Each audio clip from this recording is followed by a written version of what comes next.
Hello भाई, नमस्ते। कैसे हैं सभी? बहुत अच्छे हैं। चलिए, बहुत अच्छी बात है।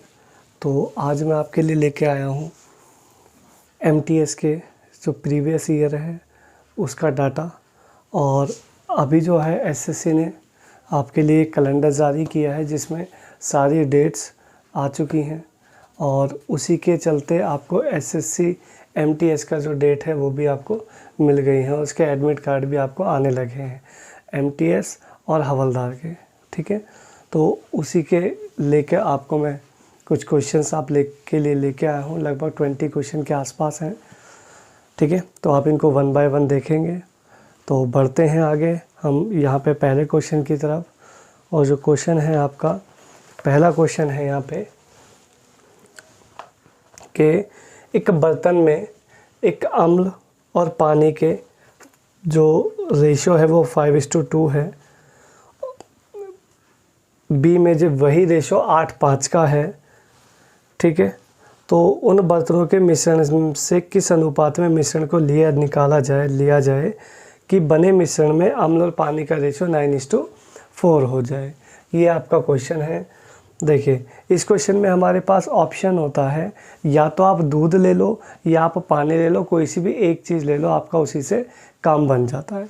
ठीक है, तो देखिए जैसे यहाँ पे छोटी यूनिट देखो पानी की है, तो पानी की वैल्यू लेते हैं।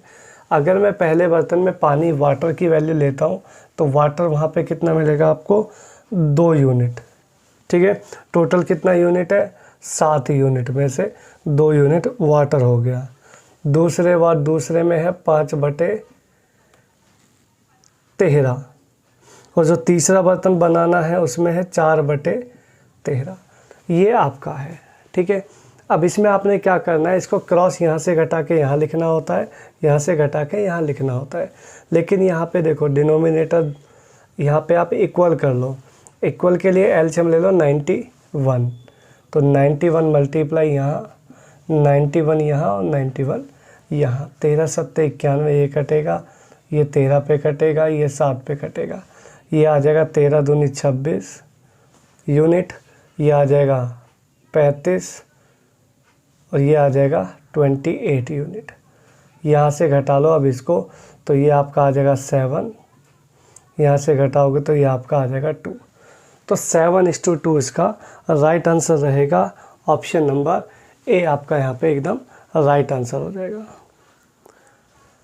ठीक है मेरे भाई, तो मिश्रण का बड़ा ही प्यारा सा क्वेश्चन है, एसएससी में हमेशा आता है, रिपीटेड सवाल है, आपको करना अनिवार्य है, तो अच्छे से इसको करके जाएं। नेक्स्ट क्वेश्चन की तरफ आपको लेके चलते हैं। a/b a/3 बराबर b/2 है, तो आपको चाहिए 2a प्लस में 3b की वैल्यू और 3a माइनस 2b की वैल्यू। देखिए, इसमें डायरेक्टली आपके पास तरीका होता है, जो जिसके नीचे होती है वो उसकी वैल्यू हो जाती है। तो a की वैल्यू 3 हो गई और b की वैल्यू यहाँ पे 2 हो गई। डायरेक्ट वैल्यू पुट कर दो, खेल ख़त्म। डायरेक्ट वैल्यू पुट करेंगे तो a की जगह लगाएंगे 3, b की जगह लगाएंगे 2, b की जगह लगाएंगे 3 और a की जगह लगाएंगे, यहाँ देखिए, इसको सॉल्व कर लो। ये हो जाएगा 6 और ये हो जाएगा 6, 6 और 6 हो जाएगा टोटल 12। ठीक है भाई, ये हो गया 9, ये हो गया 4, तो ये आ गया आपका 5। तो ये आपका आंसर आ जाएगा 12/5, अर्थात ऑप्शन नंबर सी आपका एकदम यहाँ पे राइट आंसर हो जाएगा। ठीक है मेरे भाई, तो वैल्यू पुटिंग का सवाल है, बड़ा ही आसानी से आप इसको सॉल्व कर सकते हैं, कोई दिक्कत? चलते हैं आपके नेक्स्ट क्वेश्चन की तरफ। क्वेश्चन है, एक दुकानदार 10 रुपये प्रति 7 पेन की दर से पेन खरीद कर लाया और उसे 40% लाभ पर बेच दिया। तो कह रहा है किसी खरीदार को 10 पेन खरीदने पर कितने मिलेंगे, 10 रुपये में कितने पेन खरीदेगा, ये आपका क्वेश्चन है। देखिए, 10 रुपये में 7 पेन, 10 रुपये में 7, हमेशा याद रखना रुपए ऊपर आते हैं। इंटू कह रहा 40% का लाभ है, 40% की फ्रैक्शन वैल्यू होती है 2/5, प्रॉफिट ले लिया तो 7/5, तो 7/5 रख दो क्योंकि सेलिंग की बात है। 7 से 7 कट जाएगा, 10 रुपये में, क्योंकि 10/5 का मतलब होता है 10 रुपये में 5 की दर से वो पेन खरीद के लाएगा। तो आंसर आ जाएगा इसके 10 रुपये में 5, तो 5 पेन आपका एकदम यहाँ पे राइट आंसर हो जाएगा, ऑप्शन नंबर सी। ठीक है,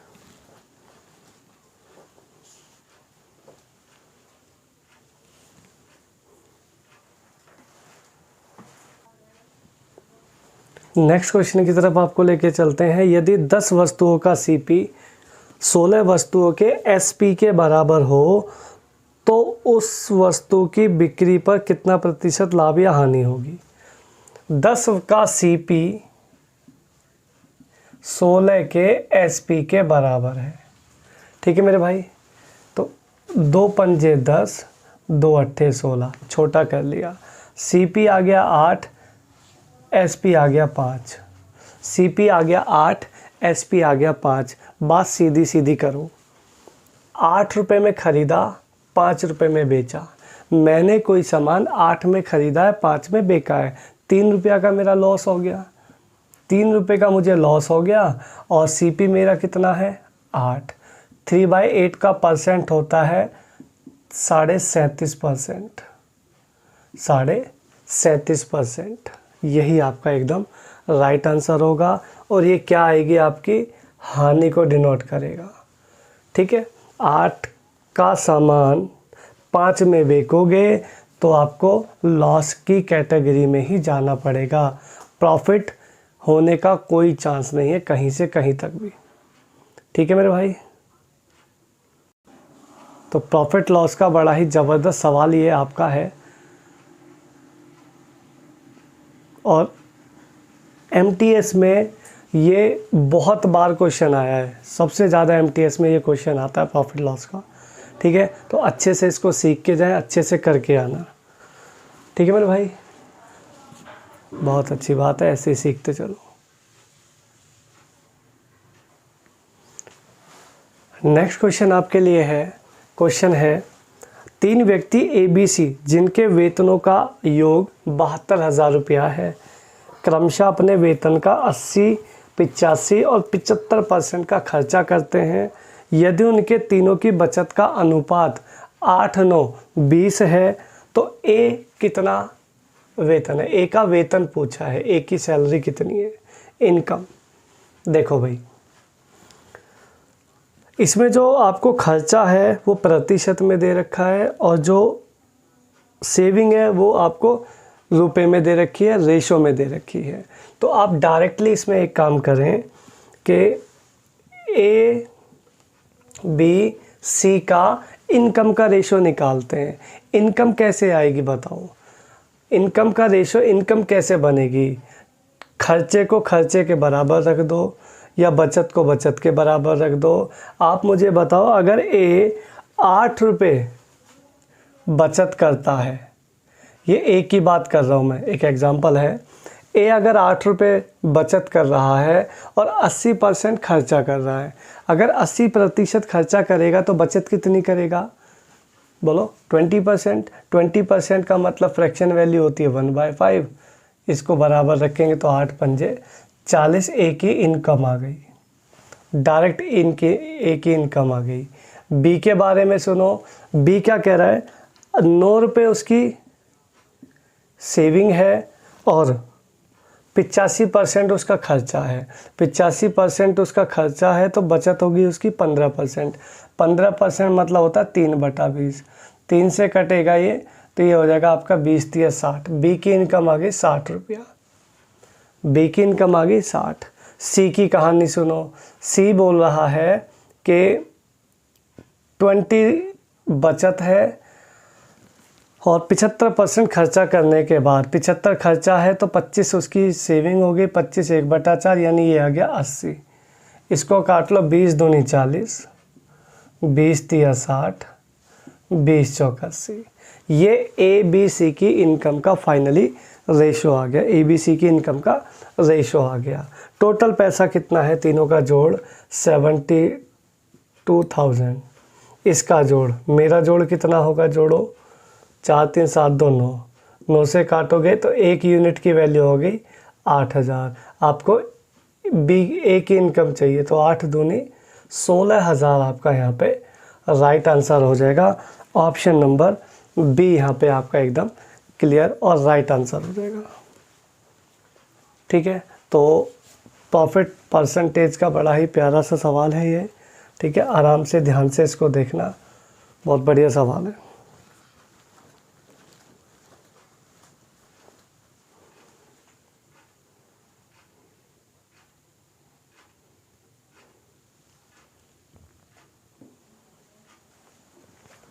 चलते हैं आपके नेक्स्ट क्वेश्चन की तरफ।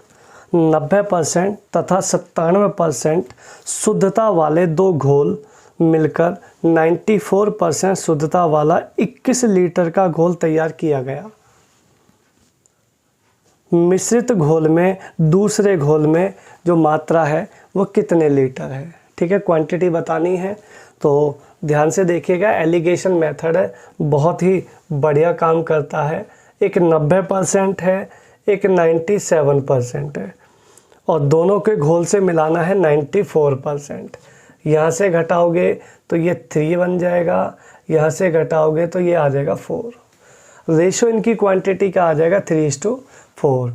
ठीक है, अब आपको टोटल जो सम दिया है उसने 21 लीटर का घोल है, इसका योग मेरा योग है 4 3 7।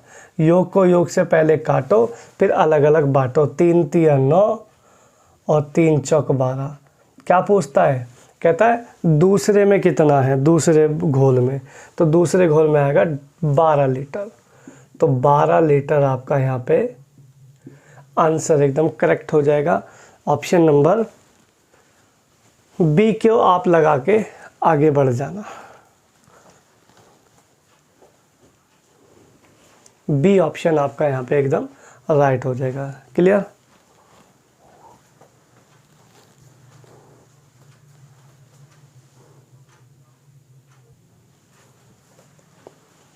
नेक्स्ट क्वेश्चन की तरफ चलते हैं, जो कि क्वेश्चन आपके सामने है। x + 1/4 = 3/2 है, तो 8x की क्यूब प्लस में 1/x की क्यूब चाहिए आपको। ठीक है मेरे भाई, तो देखिए किस तरीके से आप इस क्वेश्चन को कर सकते हैं।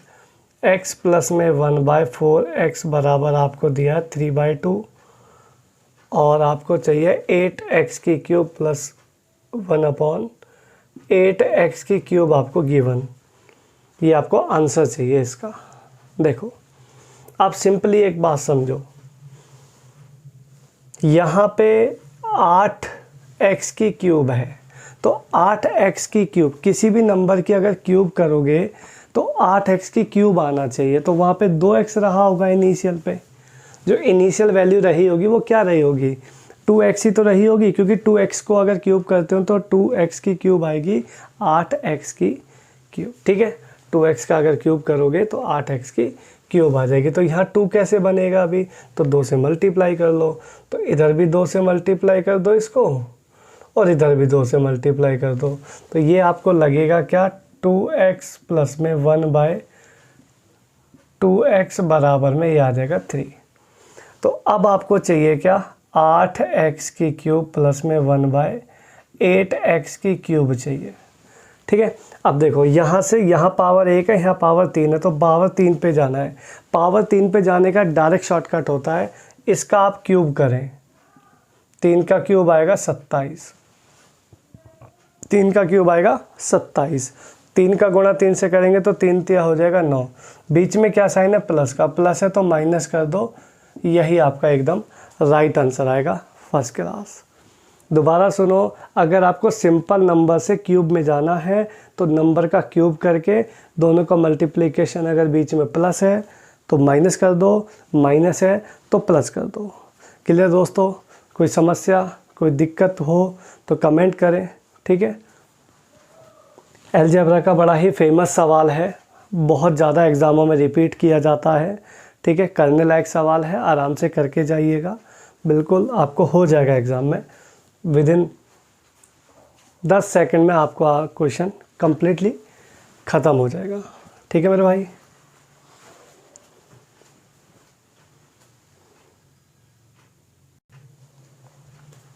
नेक्स्ट क्वेश्चन की तरफ आपको लेके चलता हूँ। क्वेश्चन है, एक नाव धारा के विपरीत दिशा में 6 घंटों में 24 किलोमीटर चलती है और धारा की दिशा में 4 घंटों में 20 किलोमीटर चलती है। तो स्थिर पानी में नाव की चाल चाहिए और धारा का वेग चाहिए, दोनों चीज़ें चाहिए। देखो भाई, धारा के विपरीत यानी यूएसएस 24 किलोमीटर जाने में 6 घंटे का समय ले रही है और डीएसएस में 20 किलोमीटर जाने में 4 घंटे ले रही है। तो यहाँ से यूएसएस की स्पीड आ जाएगी आपकी 4, डीएसएस की स्पीड आ जाएगी यहाँ पे 5। शांत जल में अगर आपको नाव की चाल चाहिए तो दोनों को जोड़ के आधा कर दो। दोनों को जोड़ के मैं आपको यहाँ निकलवा रहा हूँ, शांत जल में नाव की चाल अगर चाहिए तो दोनों को जोड़ दो, 5 + 4/2 अर्थात 4.5 आंसर। अगर आपको धारा का वेग चाहिए, धारा का वेग अगर आपको चाहिए तो दोनों को घटा के आधा कर दो। 5 - 4 1 का आधा। तो आपका जो आंसर आएगा वो 4.5 आधा किलोमीटर पर आ रहेगा। ऑप्शन नंबर बी की तरफ आप यहाँ पे जा सकेंगे और आसानी से आंसर लगा सकेंगे।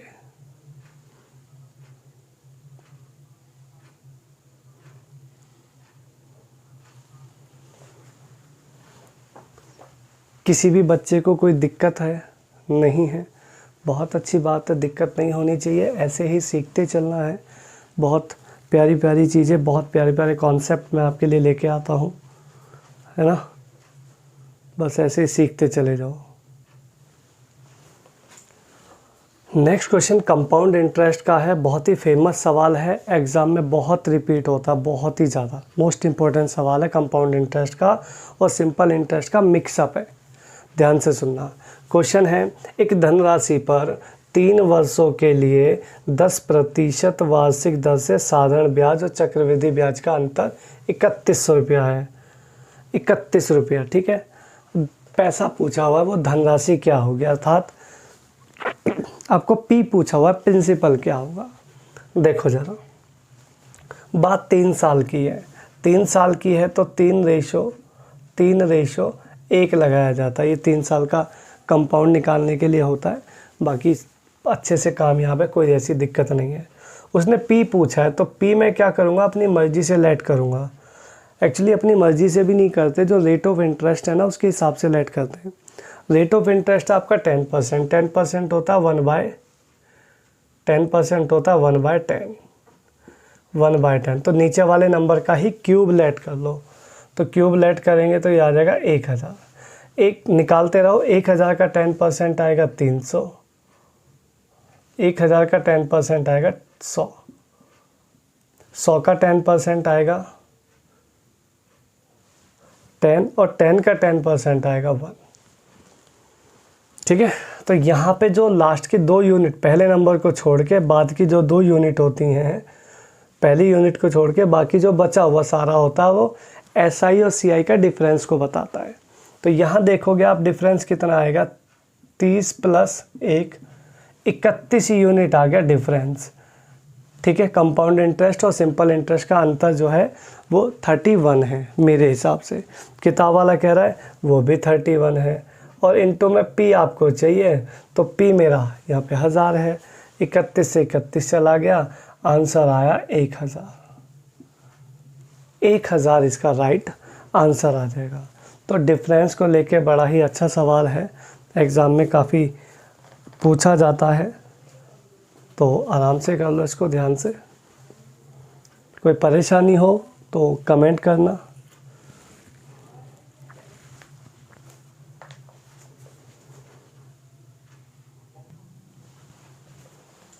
नेक्स्ट क्वेश्चन की तरफ आपको लेके चलते हैं। क्वेश्चन है, a - 1 का स्क्वायर प्लस b + 2 का स्क्वायर c+1 का स्क्वायर बराबर 0 है, तो 2a - 3b + 7c की वैल्यू चाहिए आपको। देखो भाई, अगर कभी भी ये तीनों वैल्यू 0 के बराबर की गई हो तो डायरेक्ट वैल्यू निकालने के लिए जुगाड़ होता है a-1। देखो एक मैं लेके दिखा देता हूँ, a-1 का स्क्वायर बराबर 0 के रख देते हैं। पर्टिकुलर हर नंबर को ऐसे ही इसके बराबर रख देते हैं।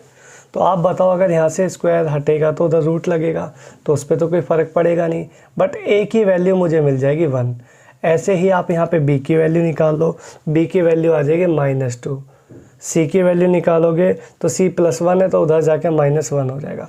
तो ये a b c की वैल्यू आ गई। आगे पुट कर लो। आगे तुम्हें दिया है 2a - 3b + 7c की वैल्यू चाहिए। तो a की वैल्यू क्या है 1, b की वैल्यू क्या है -2, c की वैल्यू क्या है -1। तो ये कुछ क्वेश्चन बन गया कि 2 एकम 2 माइनस प्लस हो जाएगा अर्थात 6, और ये हो जाएगा माइनस का 7 एकम 7। 6 और 2 8, 8 - 7, आंसर विल बी 1। 1 इसका आंसर हो जाएगा। ऑप्शन नंबर डी आपका एकदम राइट आ जाएगा। तो अलजेब्रा का कोई भी ऐसा क्वेश्चन हो कि 3 इक्वेशन एक 0 के बराबर की गई हो, तो वहाँ पे ABC निकालना है और बड़े प्यार से पुट करना है और क्वेश्चन का खात्मा कर देना है। ठीक है, तो ऐसी ऐसी ट्रिक्स हैं, अगर आप इनको चीज़ों को करें तो कोई आसान चीज़ें इतनी हैं कि आप इसको आराम से बड़े प्यार से कंप्लीट कर सकते हैं चीज़ों को। ठीक है, ऐसी कोई ताकत नहीं है जो इन ट्रिक्स को लगा दे और आपका सिलेक्शन रोक दे। ठीक है, बस मेरे साथ जुड़े रहें, आपको ऐसे ही नई नई चीज़ें मैं आपको लाता रहूँगा। नेक्स्ट क्वेश्चन की तरफ लेके चलता हूँ मैं आपको।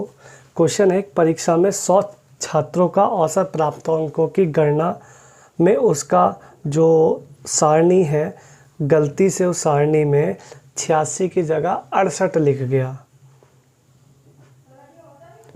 और 58 का औसत प्राप्त हुआ। तो छात्रों का वास्तविक औसत चाहिए, जो वो कितना था।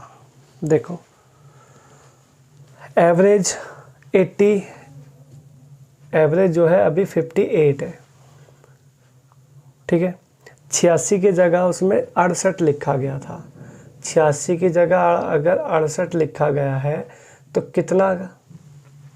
कितना कम लिखा गया है भाई?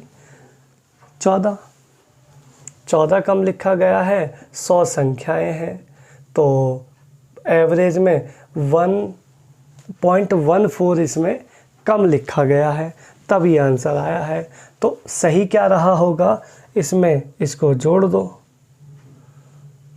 16 में से 8 जाएगा, 1 मिनट, 16 में से 8 जाएगा तो यहाँ पे 8 आएगा भाई, तो 1 आएगा 18। तो 0.18 इसमें ऐड कर दो। 0.18 ऐड करोगे तो आंसर आपका डायरेक्ट निकल के आएगा 58.8 आंसर।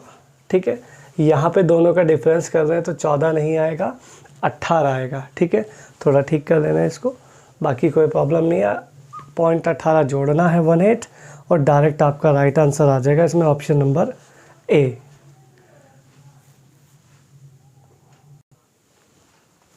नेक्स्ट क्वेश्चन आपका ज्योमेट्री का है। 5 सेंटीमीटर त्रिज्या वाले एक वृत्त की जीवा 3 सेंटीमीटर त्रिज्या वाले एक अन्य वृत्त को स्पर्श करती है, टेंजेंट उसको, ठीक है, टच करती है, स्पर्श रेखा है। यदि दोनों वृत्त सकेंद्री भी हों तो उस वृत्त की जीवा की लंबाई क्या होगी? देखो भाई, ये एक सर्कल है, इसके बाहर ये एक दूसरा सर्कल है। सकेंद्री होता है कोसेंट्रिक, यानी दोनों का जिनका सेंटर एक होता है उनको कहते हैं सकेंद्री वृत्त, अर्थात कोसेंट्रिक सर्कल। ठीक है भाई, बड़े सर्कल की जो जीवा है, जो कोड है, वो छोटे वाले का स्पर्श है, छोटे वाले से स्पर्श करती है, यानी उसको टच करके निकलती है।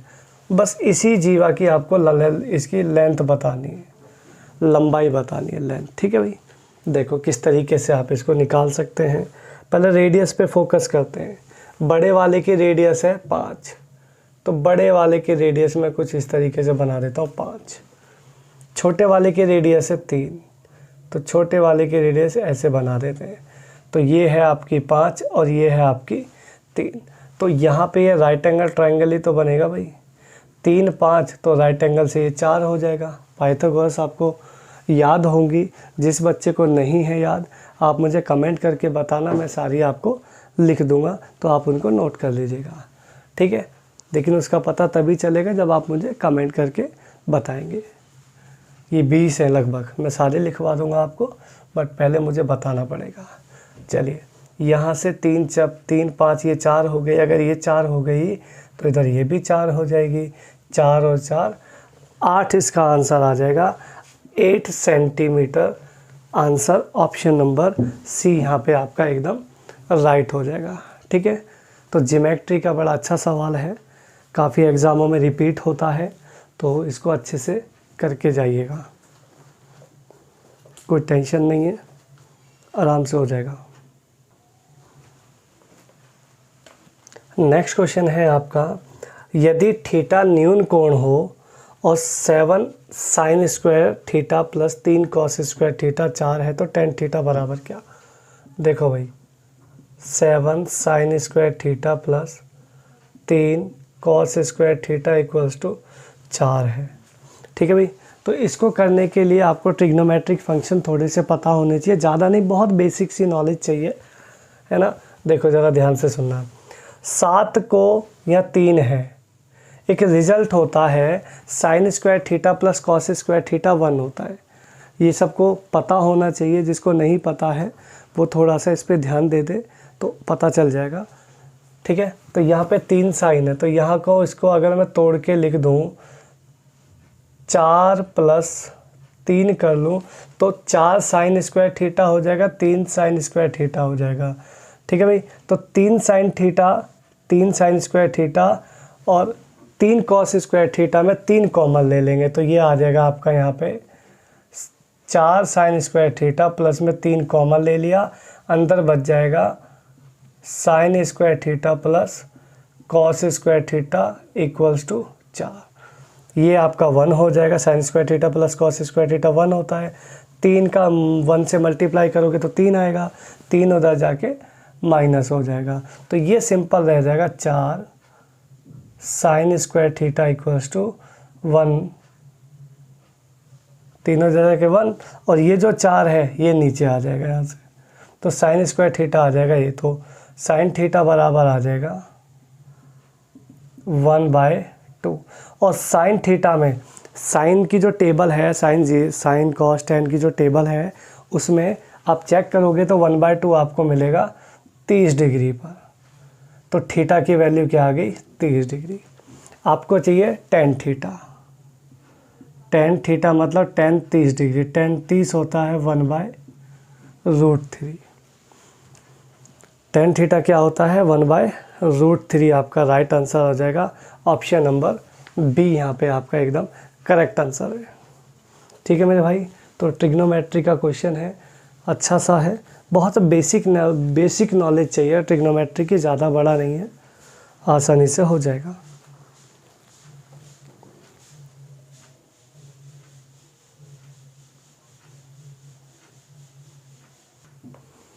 नेक्स्ट क्वेश्चन है, फिर से ट्रिग्नोमेट्री का क्वेश्चन है, देखिएगा ध्यान से, क्वेश्चन आपके सामने है, बाकी मैं यहाँ भी लिख रहा हूँ। Sine square 1 degree, sine square 5 degree, sine square 9 degree plus dash dash sine square 89 degree बराबर क्या होगा, ये आपको क्वेश्चन है। देखो इसको अगर नॉर्मली वे में करते हैं तो बहुत बड़ा इस क्वेश्चन को किया जा सकता है, लेकिन ट्रिक इसकी बहुत सिंपल है। आप इसमें पेयर बनाने की कोशिश करो। पेयर कैसे बनोगे, ध्यान से सुनना। अगर यहाँ 1 है तो वहाँ 189 है, तो ये 90 का पेयर बन गया, 89 और 1 हो गया 90 हो जाएगा। तो साइन, देखो साइन स्क्वायर 1 है, कॉस स्क्वायर वो भी 1 है, sign square theta cos square theta 1 हो जाएगा। तो 90 जहाँ जोड़ बन गया ना, साइन में दोनों साइन है और 90 जोड़ बन गया तो वो 1 हो जाता है। तो ऐसे कितने पेयर बनेंगे, जैसे यहाँ 5 है तो आगे वहाँ 85 आया होगा, 85 5 90 हो जाएगा। तो वैसे देखते देखते ना अपने इसमें पेयर निकालने कितने पेयर ऐसे हैं। तो इसका बहुत आसान सा तरीका होता है, मैं आपको डायरेक्ट शॉर्टकट बता देता हूँ, क्योंकि पेयर निकालोगे ऐसे बहुत टाइम लगा दोगे आप। 89 और 1 को दोनों को घटाओ, 89 - 1 88 बाय 2 बाय 2। 2 क्यों, एक ये नंबर लेना है एक वो नंबर लेना है, तो 2 नंबर को कैरी कर रहा है ना ये, इसलिए 2 मैंने यहाँ पे ले लिया। अब उसके बाद इनटू दोनों का डिफरेंस, 5 1 का 4, 9 5 का 4, वहाँ 85 89 का 85 और 89 का 4, तो 4 आएगा तो 4 लेना पड़ेगा। ये होगा 4 दूनी 8, 8 से काटोगे तो 11।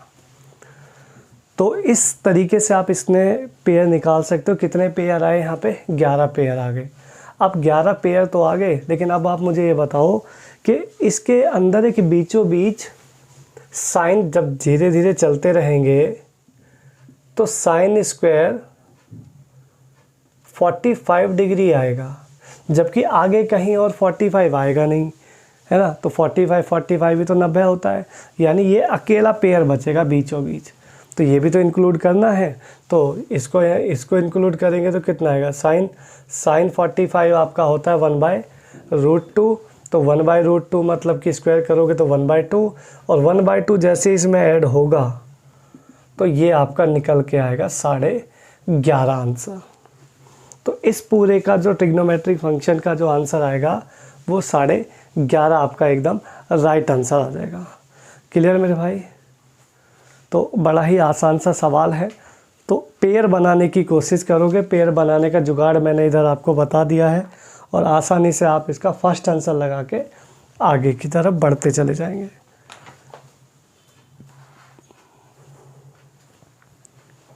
ठीक है मेरे भाई, अगर ट्रिक आपको अच्छी लग रही है, मज़ा आ रहा है, तो आप लाइक शेयर सब्सक्राइब ज़रूर करें। ठीक है, चैनल को आगे लेके चलें, तभी आपको मैं अच्छी अच्छी चीज़ें और अच्छी अच्छी ट्रिक्स आपको मैं दे पाऊँगा। ठीक है, आपके लिए मेहनत क्यों की जाएगी, ताकि आप चैनल को आगे लेके जाएंगे, तभी तो मेहनत आपके लिए की जाएगी, है ना भाई। बिल्कुल, बच्चे कह रहे हैं कुछ मेहनत आप करो, है ना, कुछ मेहनत हम करेंगे, थोड़ी थोड़ी मेहनत करके चीज़ों को बना देंगे, है ना भाई। ये बात है ना कुछ, ठीक। चलो करते रहो, चीज़ों को सीखते रहो।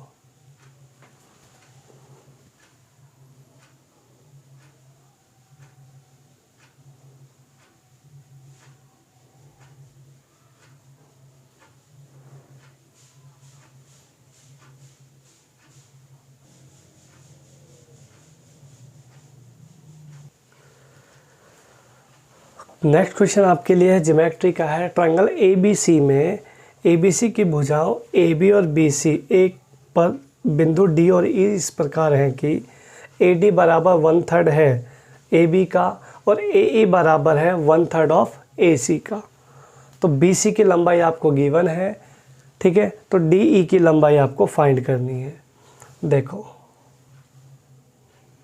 बहुत ही लाजवाब क्वेश्चन है, बहुत प्यारा क्वेश्चन। ABC, ये D पॉइंट है, ये E पॉइंट है, ठीक है जी।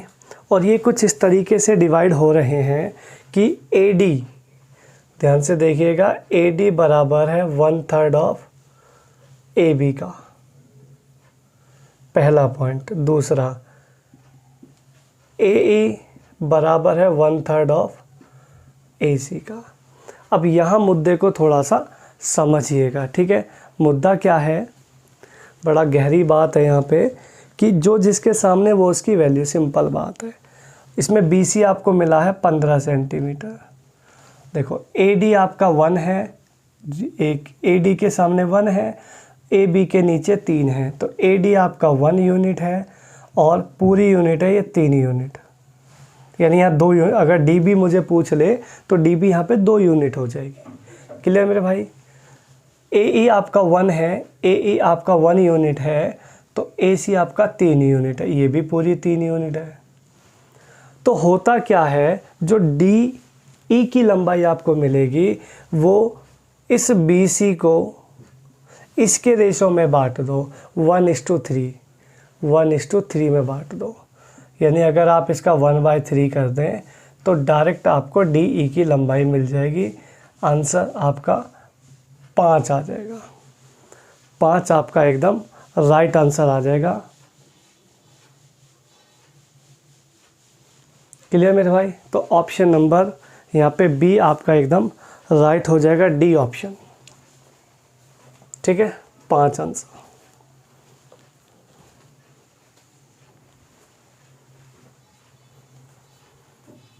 तो ज्योमेट्री का बड़ा प्यारा सा सवाल है, करिएगा इसको।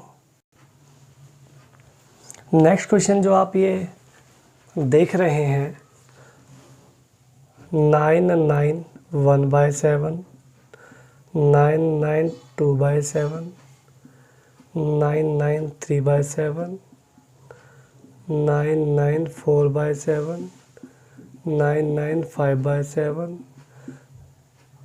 9 9 6/7 इसका आंसर चाहिए। देखो मेरे भाई, सब कुछ ऐड करना है, तो सब कुछ ऐड करना है तो एक काम कर लो ना, यहाँ पे ये 99 को 100 मान के चलो, 100 200 300 400 500 600, 600 में से 2 4 6 निकाल दो। 600 में से 6 निकालोगे तो कितना बचेगा, 594। तो ये आ गया प्लस। अब यहाँ पे आपको ये सारा जोड़ना है, ये तो सब जुड़ गया ना, बाहर बाहर का नंबर, अंदर का जोड़ो, 1/7 एलसीएम के दौरान में 7 ही आना है, एलसीएम में 7 आना है। 6 5 4 जोड़ते चलना, तो 6 5 11 4 15, या डायरेक्ट भी शॉर्टकट लगा सकते हो। लास्ट वाला नंबर लो, 6 × 7/2, 7 से 7 कट गया, 2 से कट गया 3, आंसर आ गया 597 इज़ द राइट आंसर। ठीक है, तो ये कंटिन्यू नंबर को जोड़ने का डायरेक्ट जुगाड़ होता है, संख्या गुणा अगली संख्या बटे 2, 6 × 7/2, 7 तो डिवाइड करना ही है क्योंकि एलसीएम 7 आया है ना भाई। तो ये बहुत आसानी से आपका आंसर आ जाएगा, ऑप्शन नंबर डी, 597 इसका राइट आंसर है।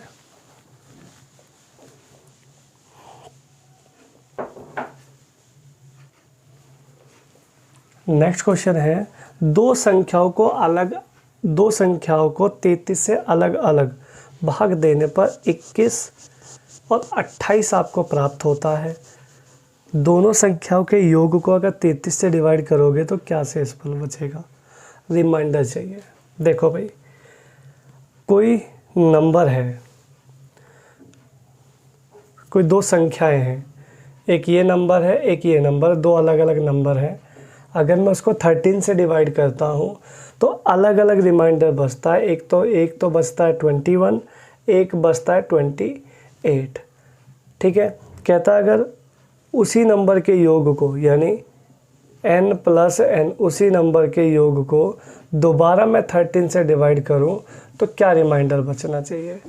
देखो, मैंने आपको बहुत पहले एक बात बताई थी, जिस नंबर को आप किसी पर्टिकुलर नंबर से डिवाइड करते हो और रिमाइंडर जो भी बचता है तो वही आपकी n की वैल्यू होती है। तो n की वैल्यू 1 हो गई 21 और n की वैल्यू 1 हो गई 28। तो n दोनों ही n है ना, तो दोनों का जोड़ कर लो, 28 और इसको दोनों को जोड़ेंगे तो ये आ जाएगा 49। 8 और 1 9, 4 4, 2 2 4। तो 49 को डिवाइड अगर करेंगे 13 से तो 13 कम 13, यहाँ से आपका आंसर आ जाएगा 13 दूनी 26, चला के 39, 13 3 39 चल सकता है ना भाई। 49 आ गया, 13 से इसको डिवाइड करो, 13 3 39, 10 यहाँ पे आपका एकदम रिमाइंडर बच जाएगा।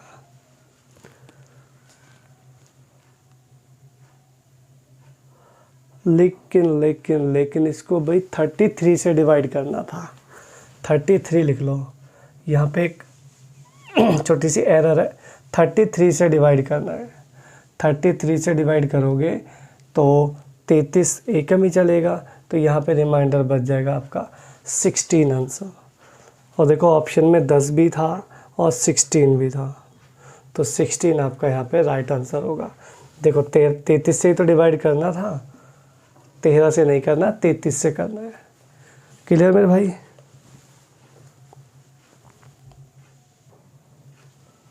नेक्स्ट क्वेश्चन की तरफ लेके चलते हैं। दो संख्याओं का योग 84 HCF 12 है, ऐसे संख्याओं के कुल कितने जोड़े होंगे?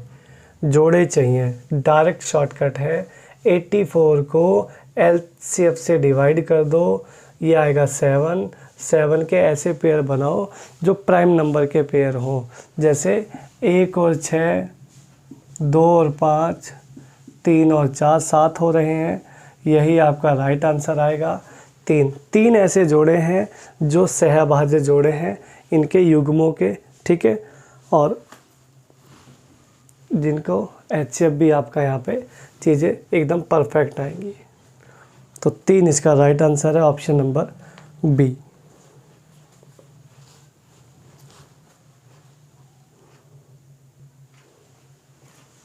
नेक्स्ट क्वेश्चन की तरफ चलते हैं।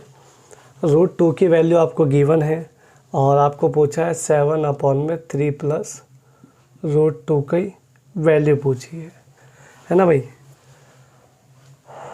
देखो, इसका रैशनलाइजेशन करेंगे इसके कॉन्जिक्यूटिव नंबर से, तो ये कुछ रिजल्ट मिलेगा।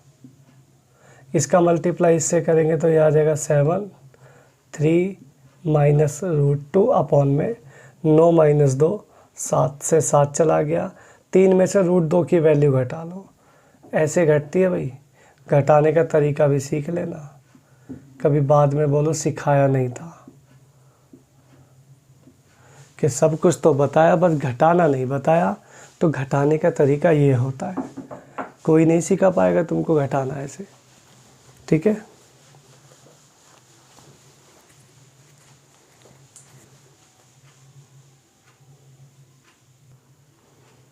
चलते हैं आपके अगले क्वेश्चन पे। नेक्स्ट क्वेश्चन जो है वो कह रहा है कोई संख्या है जिसे √3 प्लस √2 से गुणा करने पर √12 प्लस √18 प्राप्त होता हो।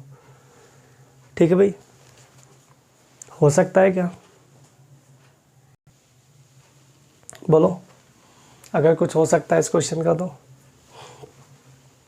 नहीं हो सकता ना? देखो, इसको बाय ऑप्शन भी लगा सकते हो। बाय ऑप्शन ध्यान से देखो, यहाँ पे है √3 का गुणा करना है और √18 लाना है, तो √6 से गुणा कर लो, √6 × 18 हो जाएगा, है ना भाई। और √2 का √12 करना है, तो √6 से गुणा कर लो तो भी 12 बन जाएगा। तो इनडायरेक्टली आंसर क्या आ गया इसका? √6 आंसर आपका आ जाएगा। भाई आप मुझे बताओ, √3 प्लस √2 को अगर मैं √6 से मल्टीप्लाई कर दूं तो ये क्या हो जाएगा? √18, ये हो जाएगा √12। तो √12 आगे लिख लो, √18 पीछे लिख लो, क्या फ़र्क पड़ेगा उससे? है भाई, कोई पड़ेगा क्या फ़र्क? कुछ भी नहीं पड़ेगा। तो क्या फ़र्क है? यही तो रिजल्ट चाहिए था, √6 इसका राइट आंसर है। क्या ज़रूरत है दोनों को आपस में डिवाइड करने का? जब बाय ऑप्शन आप चीज़ों को कर सकते हैं आसानी से, तो प्रॉब्लम क्या है? कुछ भी नहीं है ना? तो ये आपका आंसर आ गया √6, option number C is the right answer. ठीक है मेरे भाई, तो ये कुछ आपके SSC MTS के और सिक्योरिटी असिस्टेंट के लिए कुछ क्वेश्चन थे। ठीक है, आपको इनको लगे रहो, इनको कंटिन्यूसली चलते रहो, करते रहो और आगे बढ़ते रहो। सेशन अगर आपको अच्छा लगा हो तो लाइक, शेयर, सब्सक्राइब करना ना भूलें, इसको ध्यान में रखें। ठीक है।